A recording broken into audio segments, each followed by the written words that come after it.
It is Wednesday, June 13th. Thank you guys for tuning into the channel. I have a couple good pieces of information for you guys today. Some big news coming out of AT&T, a little bit from Verizon, some rumors and speculation about the Google Pixel 3 and Apple iPhones for this year and next year, as well as an update to the Sprint Unlimited Kickstart. So I'm going to start with the big news coming out of AT&T. It's pretty much official. Judge has ruled in favor of the $85 billion Time Warner merger with AT&T. The deal will proceed as proposed with no concessions. According to Judge Leon, everything seems kosher. So the deal has been brewing for, I'd say, about 2 years, and now we actually have the official approval. So I think the deal can actually go through as early as June 20th, so it'll be completed at that time. And this is, of course, after a 6-week legal court battle that has just wrapped up. So the deal does not violate any antitrust laws, as proposed, apparently. The U.S. Justice Department can actually still file an appeal. They have 6 days to do so. The Department of Justice actually wanted some concessions, I believe, and those didn't have to occur according to the judge. So, their claim in that case would be, there's a competition decrease. It decreases innovative motivation, innovation being slow, becoming very iterative in the marketplace. This is definitely going to create a mega media company. AT&T wants to do battle with Netflix. They want to compete with Amazon, and now they actually are in a position where they have HBO, CNN, many live sports, including the NBA, NCAA, and you've got Turner Sports channels. I mean, it's quite a bit that they now control with this acquisition.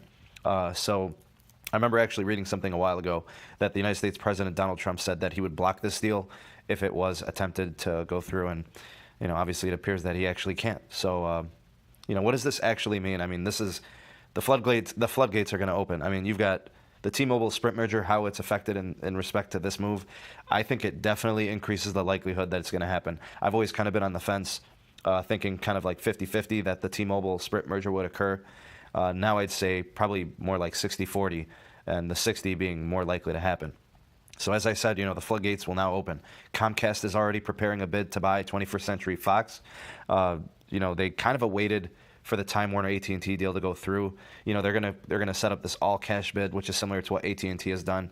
Apparently, the bidding for Fox is actually in a I want to say advanced stages at this point. It's been a while since it's been brewing. So I believe the offer is set to be rumored at $60 billion. It was very strategic for Comcast to actually wait for the AT&T Time Warner decision to be made, to see how the deal was structured, to make sure that they can maximize gains in the deal, have the least amount of concessions. So, I mean, let me know what you guys think in the comment section below. Anything from this, merger with AT&T and Time Warner, as well as how it impacts, T-Mobile and Sprint and their merger, as well as the Comcast deal with Fox up and coming here now. So moving on to Verizon news, according to a report conducted and published by Pcmag, Big Red offers the fastest LTE data network in the U.S. They tested 30 cities using the Ookla speed test, and devices were Samsung Galaxy S9s, which I think at this point definitely is the most capable device on the Verizon network, and probably any network for that matter. Average download speeds and upload speeds were tested. The amount of available LTE and latency speeds were also tested. Verizon scored a 99 rating overall. T-Mobile scored a 93, AT&T at 88, and then Sprint scored a 75. Verizon was rated as having the fastest LTE network in 5 out of 6 regions in the U.S. T-Mobile actually scored the fastest network in the Southeast region. And this is kind of, perfect timing. Band 71 is definitely becoming more and more available, which T-Mobile has shown great gains in available LTE. It's been a dramatic increase there. According to these reports also, AT&T had very poor upload speeds, which brought their rating down. So, not to discredit their speeds by any means in the downloads, but apparently their uploads aren't really up to snuff.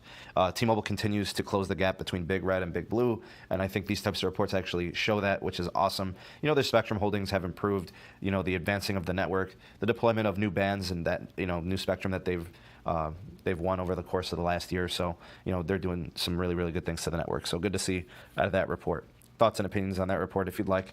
I'm going to move over to some rumors and speculation. Now, what I'm going to do is with each of these little pieces, I'll give you guys my confidence level, 1 to 5, 1 being very, very highly unlikely, 5 being, I guess, probable or very likely. Google Pixel 3 rumors, rumored to have wireless charging and an active edge display, or active edge frame.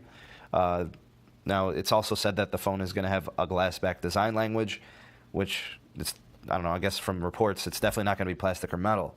So in terms of the active edge, I'd say my confidence in that is probably a 5. Previous generation Pixel 2s definitely already had this, so no surprises there. Now the wireless charge, I'm going to go ahead and rate that a 4. it makes sense that it would have wireless charging. People want this feature now. Moving to an all-glass design on the back would definitely, be a reason to do that. So, the Pixels have already previously had small glass windows on the back at the top of the phone, which greatly impacts the Wi-Fi signal and LTE signal. So, having an all-glass back design would give you that, as well as, wireless charging capabilities.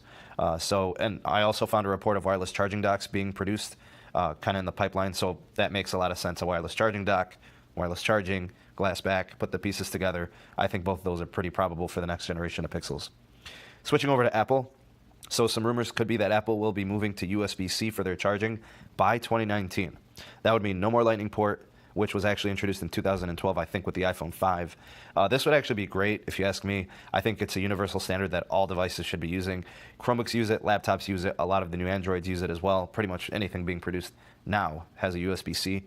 But according to Apple's track record, I'd say this is highly unlikely. Apple loves to be proprietary. They love having their own dongles. They love having their own adapters. They love selling those things to people. They love having their own cables.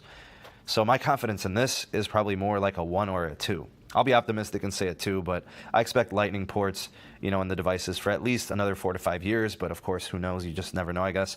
Definitely don't expect anything in 2018.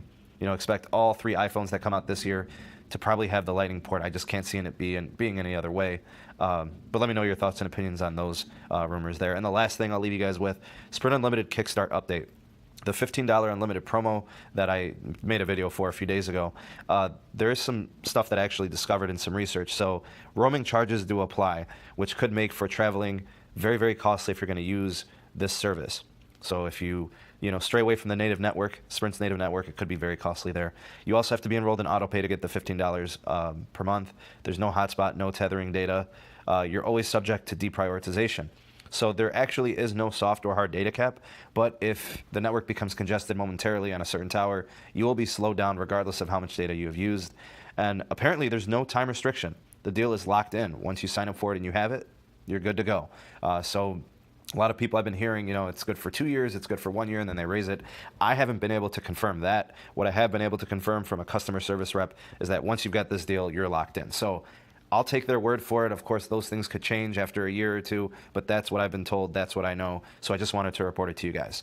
So let me know your thoughts and opinions on anything covered in the video, the rumors, the speculation, anything from the mergers, whatever you guys want to talk about, just interact with me in the comment section below. I'd love to hear what your guys' thoughts and opinions are on that. So thank you guys for watching the video. Much appreciated. Please like and share the video. Subscribe to the channel if you haven't done so already. This is Steve from TMobile Tech, and I will see you guys in the next one. Peace.